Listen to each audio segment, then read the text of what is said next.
Right, so this here is meant to be my new 25 pence graphics card. And I ordered this so long ago that I actually can't remember what it is. I'll put up the listing, but I'm going to blank out the name so we can all find out together just what I bought. I sort of just wait for these to come back in stock on CEX, and then turns out no one buys them because most of the time, well, they're pretty terrible. We've had 2 of these before, and the last one was pretty good, but I genuinely cannot remember what I ordered. So this was 25 pence. It's a graphics card apparently, but let's get this open.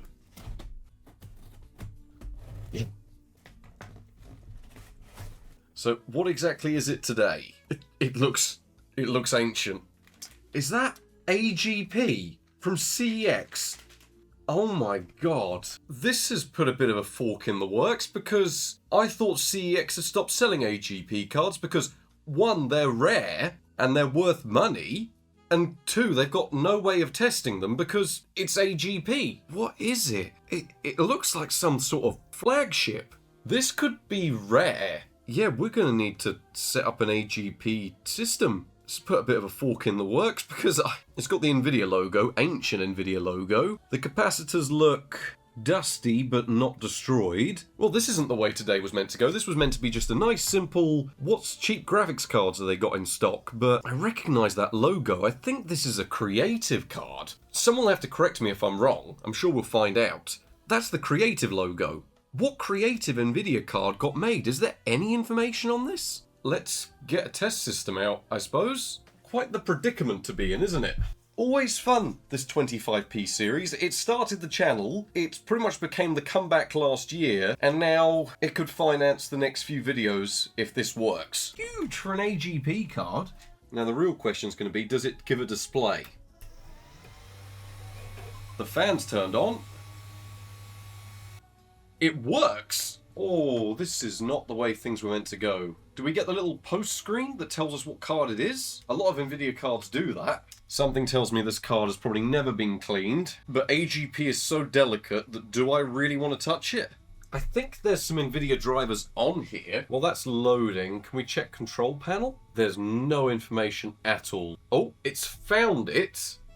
New hardware, VGA compatible. Device is what? GeForce 4 Ti 4600. Is it actually a GeForce 4 Ti? GeForce 4 Ti 4600. No. How much is this card worth? It's worth 250 quid. And they're selling. I know this is an Asus variant, but this is the exact same board. What did I order? A GeForce 7600 GT. It was 25 pence. It was worthless. They've sent me a GeForce 4 Ti 4600. I'm a little bit in awe. I need to figure out what to do. I don't know what direction this video is meant to go. We've made 200 quid. Literally 200 quid. I think the best thing we can do is run it through 3D Mark, see if it survives. Because this card is rare. This is the equivalent of Nvidia's 5090 back in the DirectX 8 era. This was the best you could buy, from my memory, which is why people are paying anywhere from £200 to £400 on eBay for them, because there's not many of them around, and when they do come up, people do buy them. Because for retro gaming, it's like having a 5090. It is like being able to use every feature under the sun on the latest APIs. I mean, that explains why the card's huge. It literally is a flagship. I have 3D Mark 2001 on here. The video in mind was not, I bought a 25p graphics card, CEX sent me a £200 flagship. So I'm winging it a little bit here, because I don't know what else to do. We'll run it through 3D Mark. I want to just marvel at some of its features. I want to see what it can actually do. And then I think we're just going to have to try and use it. I was expecting to buy a 25p graphics card. It would probably be okay, and we'd see what we can still do on it. Maybe throw it up against Windows 11 and then run it back on XP later. That's kind of what I had in mind. I didn't have in mind this. Yeah, AGP cards are so rare these days that coming across a good one, well, it's rare. It's very rare I get to see 3D Mark 2001 running at these frame rates on a card that should have been running this. I mean, this is the benchmark running with high settings, and it's running at 70 to 120 FPS on a card from its own era? Yeah, I've never seen this run so well. Now, this section I'm used to seeing at around 5 FPS, and it's running at 50. But there have been people in the comments asking me when the next retro video's coming, and looks like it's coming today, by accident, courtesy of CEX. So if you wanted some retro flagship action, I think we're set up for it. I'm hoping so. Okay, it doesn't feel like egregiously hot. What an odd-looking fellow. Yes, the floating turd test is working well. I'm going to see if I can find what that actually compares to and means overall. So we're talking twice the speed of a GeForce 2 Ultra, about 4 times faster than a GeForce MX card. So pretty bloody good performance there, straight off the bat.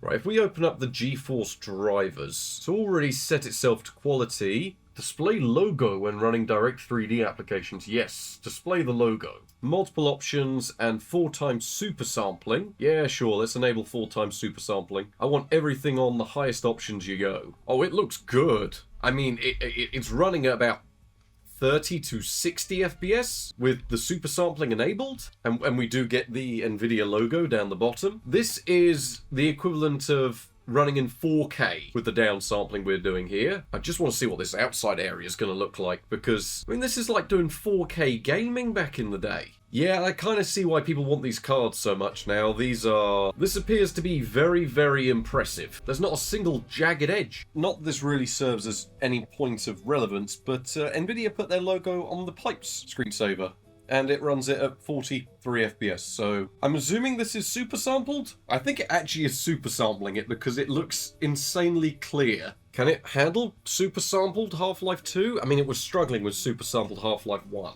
It's defaulted to high, so I'm going to leave it running at high settings. It looks insanely good. I'll give it that. Oh yeah, 14 FPS? Someone had to have tried this back in the day. Yeah, I'm just going to 4 times super sample Half-Life 2. Who needs ray tracing when you can just have this resolution? I mean, to be fair, it's running at a similar frame rate to the original Xbox, but in many times the resolution. And it does sometimes get near 30 FPS. It's mostly hovering around 14 or so. I can't imagine this was ever what it was designed for, given this game came out, what, 2 years after the graphics card did? I'm a little bit blown away here, but I think what we're going to do, we'll leave it there. I'm going to try and think of a video around this. This is not what I had planned, but should CEX give us a £200 flagship, who am I to say no to testing the £200 flagship they sent us? Let's crack on with the rest of the video. So my plans for the video so far is to carry on like this has all gone right. So by that I mean we're just going to use this as a 25p graphics card. I may keep a hold of the card so that we can use it in the future for an actual dedicated look back at what this graphics card actually is and the history behind it. We'll cover it a tiny bit in this video, but it's not primarily going to be the focus. But given that I did put a poll out yesterday to ask people what they thought this graphics card might be, did anyone get it right?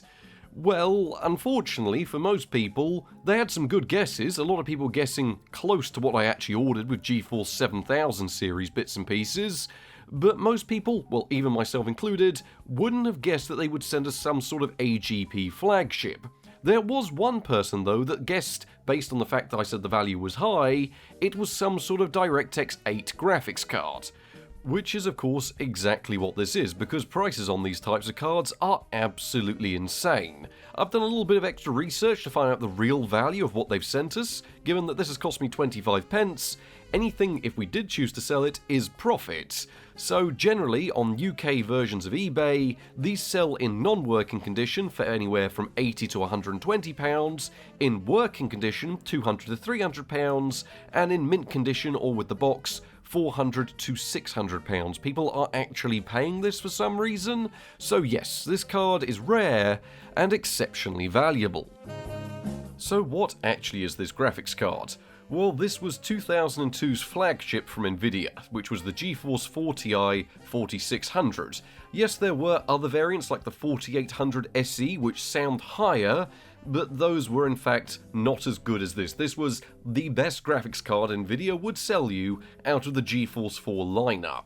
Based on the NV25 variant of the Kelvin architecture, it has 128MB DDR memory. Ignore GPU-Z there, for some reason it's having a bit of a weird bug and thinks the card has SDR, but I can confirm both on the hardware on the board and through a hardware report of this, it is actually DDR memory. It has 128-bit memory bus, it has drivers up to Windows XP and Windows 2000, but does also support Windows 9X operating systems, and in total, despite the fact this doesn't sound very powerful by today's standards, you do get 4 pixel shaders, 4 ROPs, 8 TMUs, 2 vertex shaders, and it was released in 2002. You do also get hardware, transform and lighting, and you do have full support up to DirectX 8.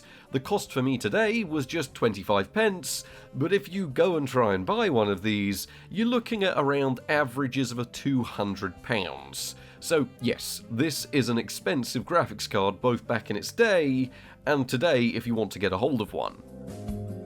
Now I am just going to really quickly summarise the history here, because we will likely do a dedicated look back and focus on the history on this card, but for those that don't know what this was launched in February of 2002 and was the flagship of the GeForce 4 Ti series. It sold for around $400 in the States, around £300 in the UK, and brought in a whole host of improvements. You got things like better dual monitor support, you got flagship level performance, meaning you could do resolutions up to 1600 by 1200, provided it was on optimized titles as era and games before it, which, as we've already seen from Half-Life, actually goes pretty well in resolutions that are just north of 2K. But then again, you do have to consider that this came out in a bit of a funny period. See, later that same year, the Radeon 9700 Pro would launch, which became, well, as we already know, a very powerful graphics card that went on to surpass this as the fastest graphics card you could buy. Now, some people are probably thinking, what's the big deal then? So it was the fastest graphics card for what, 4-5 months? You got to remember that what came after this was the GeForce FX series of graphics cards, which is something much maligned by a lot of people and just didn't have the same level of hype and features and just ushering in a new era. You've also got to keep in mind that this technology had been sort of showcased in the original Xbox as well, which uses a weird hybrid of GeForce 3 and GeForce 4, meaning that a lot of original Xbox games run really well on this hardware, with some unique effects in certain titles that will only run properly on this era of GeForce cards. So yes, people loved them at the time, they were expensive, and up until Radeon actually started to compete again, this was pretty much your only option if you wanted a high-end card that offered you the best performance. Now, one of the plans I actually have this year is to expand my retro testing setup, because at the moment we're using, well, I think this was a £2 PC we got from the boot fair, something like that just happens to have an AGP slot and a powerful AMD Athlon processor, so we've sort of been winging it by with that for now.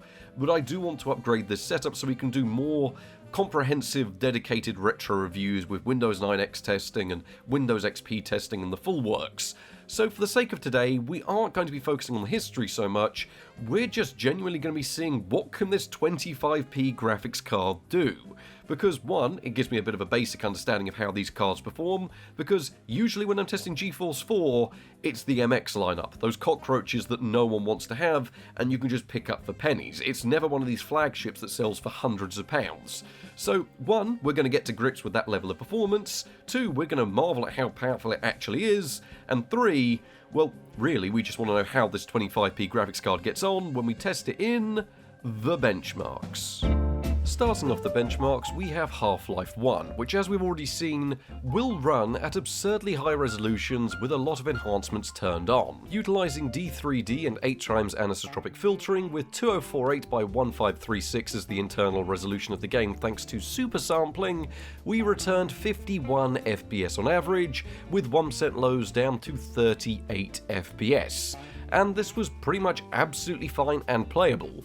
Would I recommend probably dropping the anisotropic filtering down slightly and maybe the resolution just to get a more playable experience? Probably, because you'd easily hit the frame rate cap. It is worth noting that I came across one weird quirk during all of this, which was where the game wasn't quite keeping up with the game's carriage, of the train, sorry, and then we sort of had these black bars come towards us, and then we got trapped in it. After I restarted the game and tried playing it through again, this disappeared, so I'm not too sure why this happened. I've never personally seen this before, but it is something that did occur while we were benchmarking the game. Moving on to another classic with Unreal Gold, just so we can take advantage of the super sampling the card is able to do, and we ran the game with high settings, 8x anisotropic filtering, and 2048 by 1536 again as our internal resolution. This of course did prove a bit more intensive than Half-Life 1 did, as we returned 34 FPS on average, with 1% lows down to 27 FPS, which was usually when there was lots of particle effects or explosions or transparency occurring. At the end of the day, this is a powerful graphics card, but we are asking it to run these games in an awfully high resolution. Really, running this game in something like 1600 by 1200 with the enhancements enabled would probably net you a solid 60 FPS, but given this isn't primarily a retro review today, I was just more amazed that we're seeing such a high resolution being able to be run on what is a 2002 flagship that cost us 25 pence. So Unreal Gold looked great and ran pretty much perfectly. Moving on to something that was actually benchmarked at the time on these graphics cards, and we have Morrowind. Now, we were running the game with sort of a medium and high render distance, with all of the shadows enabled and pixel shaders also turned on, which in itself is quite intensive, and to add to this we added 8x anisotropic filtering, which really does have quite the performance hit even on this GeForce 4 flagship. We had the resolution set at 1024 by 768, and during heavier built up areas we returned 34 FPS on average, with 1% lows down to 22 FPS. When you were out and about and not much was happening, or you're in smaller, quieter, more internal areas, you'd see anywhere from sort of 40 to 80 FPS, but generally when lots was going on or you were in towns and cities, around the mid-30s is where the game wanted to stay. Really, the 8x anisotropic filtering here is probably quite intensive, so you could turn that down for a more stable frame rate, but I just sort of wanted to see what the card could do. Next up we have Halo Combat Evolved. Now, Halo Combat Evolved really does take advantage of this architecture, being a port from the original Xbox, and is remarkably intensive because of it. I mean, as we've seen, even cards like the Intel GMA, which came out years after this, have their own specific driver tweaks just to get a playable frame rate. So how does it fare when you're using a flagship of the era? Well, with the game set to high settings with 2x anisotropic filtering, any more than this and the frame rate was completely destroyed, in an 800 by 600 resolution did net us probably the best balance between good settings and decent enough frame rate. We saw 34 FPS on average, with 1% lows down to 22 FPS. Keep in mind, most of these figures are taken from the rather intensive areas of the game, and not when not much was happening, because when not much was happening, we saw anywhere from sort of 50 to 90 FPS. So it was only really those intensive areas with lots of particle effects, lots of explosions, and lots of NPCs on screen that would bring us down to that sort of 20 to 30 FPS range. Still, as someone that's playing this through at the moment on an original Xbox, this looked absolutely stunning, so I can give a somewhat period-accurate review and say that if you were playing Halo at the time, well, this is the hardware you'd want to be doing it on. We can't really go back to benchmarking on Windows XP without testing Command & Conquer Generals. The game defaulted to high settings and I turned up the anisotropic filtering to 4x, but the maximum resolution we were able to run with these settings was 1024 by 768. Yes, you could go higher than this, but the game would average around 22 FPS, so it really wasn't ideal, and this was probably the best way of playing the game with a good mixture of decent enough visuals and a good enough resolution. But still, 31 FPS, this is the game's frame rate cap, with 1% lows down to 27 FPS, is more than playable in this title. Yes, you would still of course get the fixed 20 FPS frame rate during cutscenes. What do you want me to do? That's just how the game runs. So at the end of the day, Command & Conquer Generals runs perfectly, and it looks pretty good to boot as well. Trying to usher in a bit of a modern era here with Mount & Blade Warband, running with medium settings and DirectX 7 enabled. We did also have 2x anisotropic filtering running and a 1024 by 768 resolution selected. And even on a 2002 flagship, we managed to achieve with these settings. Keep in mind, this game's not the most pretty thing in the world, but it does have some graphical effects that look quite nice. And because of this, we returned 48 FPS on average, with 1% lows down to 37 FPS, and honestly, it was very controllable and very playable. Yes, we did have the battle size set not exactly too high, but you've got to remember, we are only running an Athlon 64 processor. It's good, it's just nothing by the modern standards that you can run this game on, like even a Core 2 Duo would blow this away. Still, at the end of the day, Mount & Blade Warband looked pretty good, the textures looked alright, the lighting effects were all enabled, we even had reflections and shadows enabled. So Warband, it's not exactly pretty, but it does get a pass and has a few nice effects going on. definitely an intensive one of its era with Star Wars Knights of the Old Republic, but it did run on the original Xbox, so it should by all accounts run here. And it did with medium settings on, effects enabled, and 2x anisotropic filtering. We ran the game at 800x600 and returned 33 FPS on average, with 1% lows down to 24 FPS. Generally though, the game was pretty much bouncing anywhere from sort of 25 to 40 FPS depending on what was going on, and if it was something intensive like a cutscene with lots of effects, particle effects and the likes happening, then yeah, you were going to be seeing the game around sort of 25 to 27 FPS. But generally, this is a turn-based combat game, there's no real problems there, and the game spends most of its time on the original Xbox hovering anywhere from sort of 18 to 28 FPS. So yeah, I'm going to say this is a big success here because it runs pretty much great. Now this one I did want to see, because if you were playing Unreal 2003, then it was almost designed to run pretty well on cards like this. We ran the game with very high settings, plus 2x anisotropic filtering again, in 1024x768, and we returned 48 FPS on average, with 1% lows down to 33 FPS. This isn't exactly what I'd call a competitive frame rate, but it is a very good looking game given what it is. So we had all of the extra effects turned on, all of the textures and lighting effects turned up to high, and just being able to see it in that crisp 1024x768 resolution was lovely to see. I don't doubt if you went down to lower settings, it would probably be quite easy to achieve hundreds of FPS in this game, but given I don't think I've ever got to see this running at the very high settings before on this PC, I just wanted to know what it would look like, and it looks pretty fantastic. So yeah, Unreal 2003, a golden experience on our 25p flagship. Splinter Cell certainly is a good one, because this game utilises effects known as shadow buffers, which don't work on certain cards. It's pretty much designed in and around the original Xbox, so running the game with high settings and these shadow buffers enabled is pretty much as close as you could get to running this game at its peak back when it launched. So we ran the game with these settings in a 1024x768 resolution, and after playing through a little bit of the game, we averaged 34 FPS on average, with 1% lows down to 24 FPS. Now it's worth noting that these effects are remarkably intensive, and really I probably do need to spend a bit more time tweaking around with this, but I'd already spent about 25 minutes plus just tweaking around with I settings to make sure we had things working, and just to make sure the game would actually launch. And then I made the mistake of opening the built-in benchmark, and that was a mistake because trying to close that is damn near impossible. So after testing a few maps manually myself, yes, you could see some very heavy frame drops when there was lots of intensive lighting effects going on, but generally when you were playing through the level, mid-30s down to low 20s is about what you got out of the card. Fable: The Lost Chapters is a great looking game, but also one from sort of 2005. So you've got to remember, this is now 3 years on from when this graphics card came out, and this is from a different era.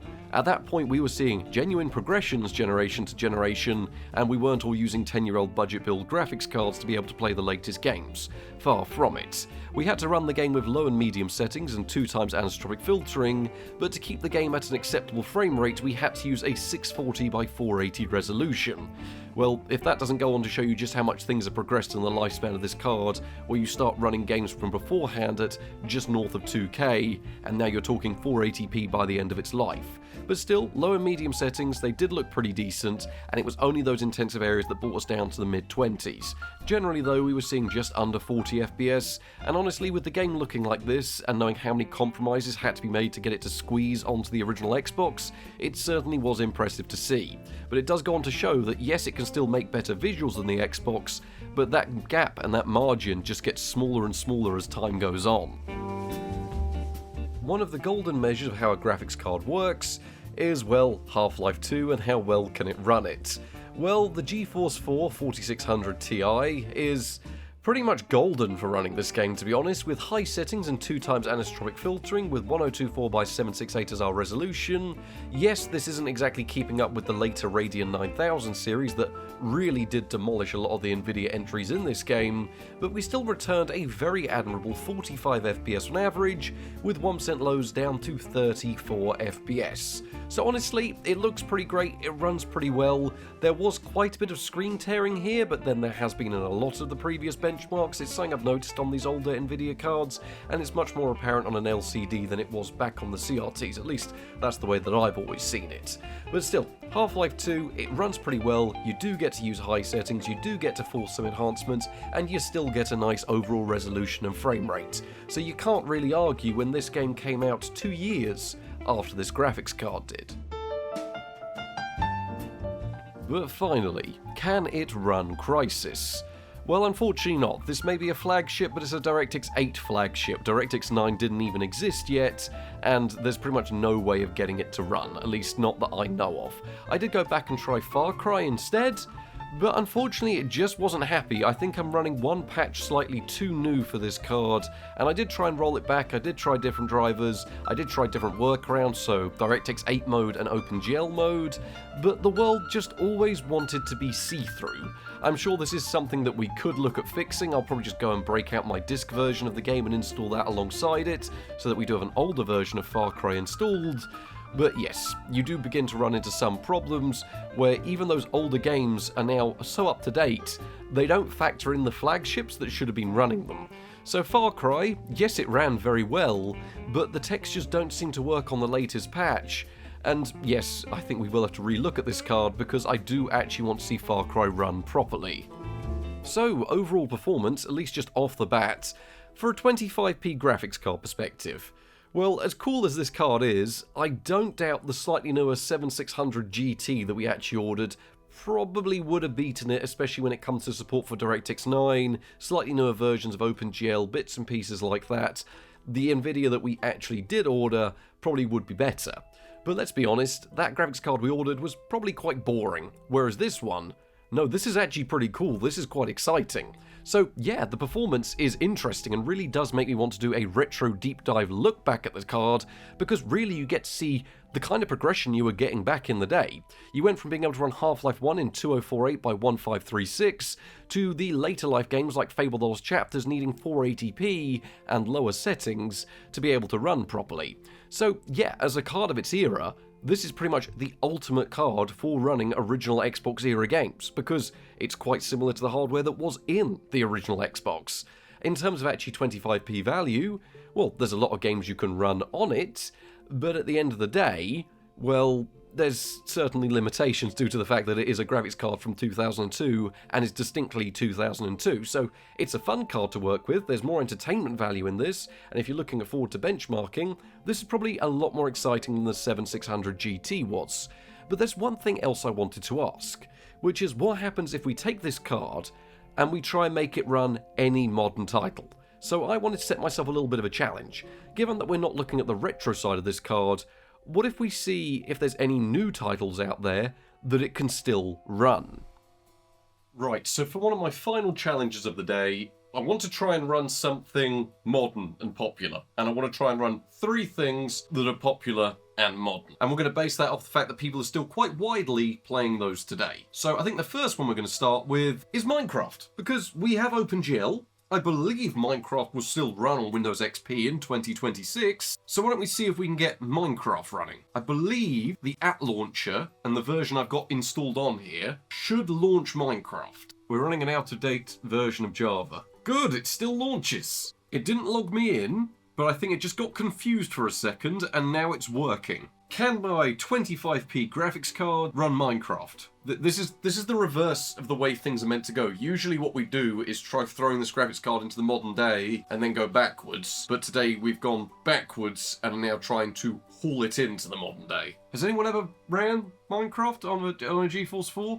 Now we have a test world already made. Well, we're now in game in Minecraft, and to be fair, it has loaded us into the jungle, which is quite intensive of an area to be in, but it is running somewhat. Oh, no, we just glitched into a tree. I'm guessing the processor can't keep up with the graphics card. We are using a tiny render distance and all of the fastest settings, but it is getting somewhere between sort of 20 to 30 FPS. I mean, that's quite an optimistic way of putting it. It's getting anywhere from sort of 15 to 25 FPS. What if we get away from the jungle real quick and actually just see how it runs? Okay, it is controllable. I've fallen down Oh, that's it. 30 FPS right there. In Tekkit Classic, huge lag spikes all over the place, especially when we look back at the forest. We just carry on moving this way. To be fair, the processor is having to load the world in. I should have really offloaded this to a separate PC.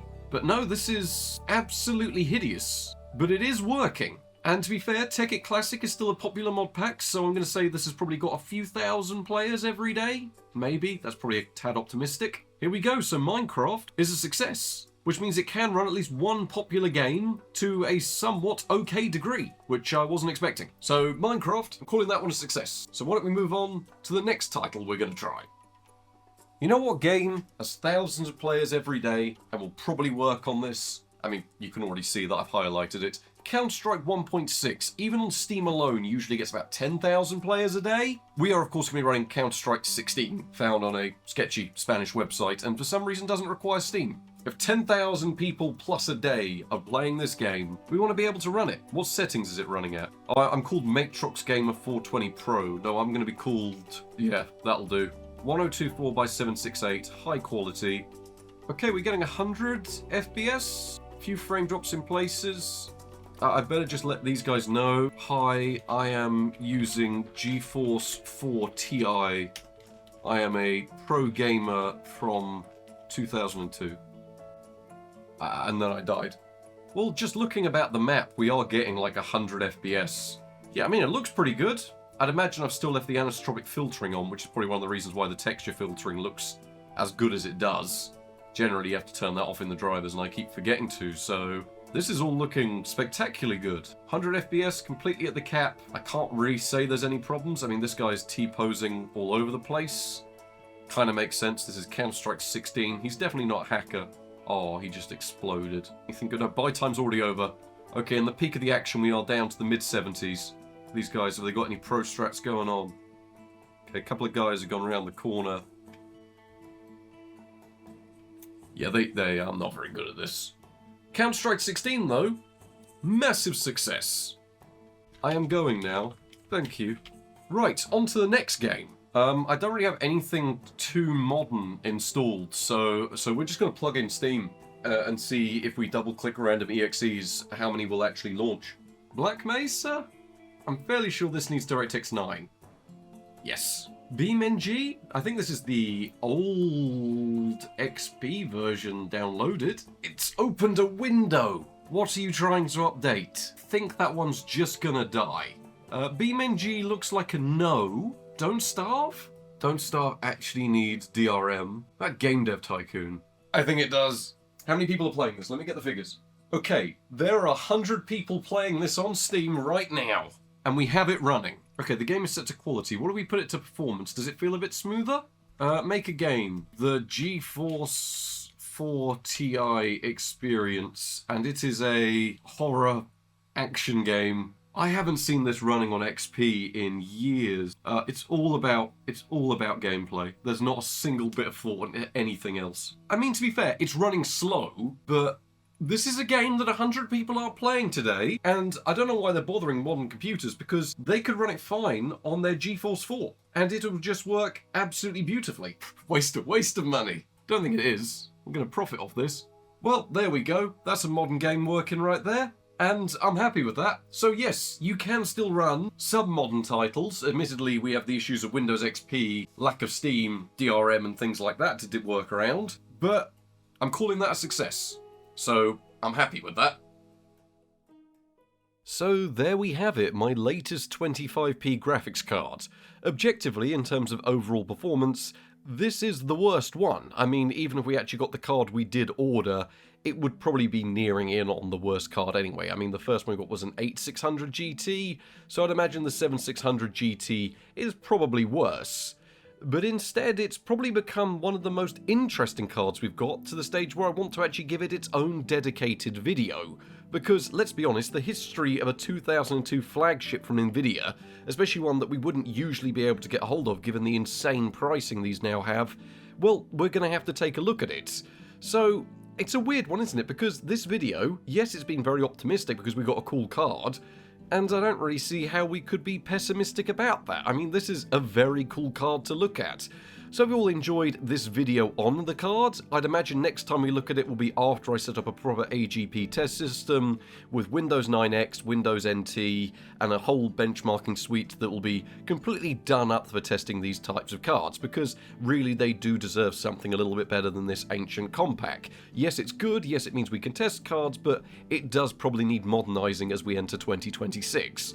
So hope you've all enjoyed this video. This is not what I had planned at all. I've just got back from going away to see a concert, and then I opened this up thinking I was in for a nice easy video, and then out of the blue it really wasn't, because these cards, you can have problems with capture dropouts, you can have issues with this, that and the other, drivers and problems. Fortunately it wasn't too bad, but they can always be a pain to make when you don't already do the forward thinking of what could go wrong. So yeah, thank you all very much for watching, I hope you've enjoyed. I have really enjoyed making this video given that I didn't plan to, so thank you all very much for watching and good night.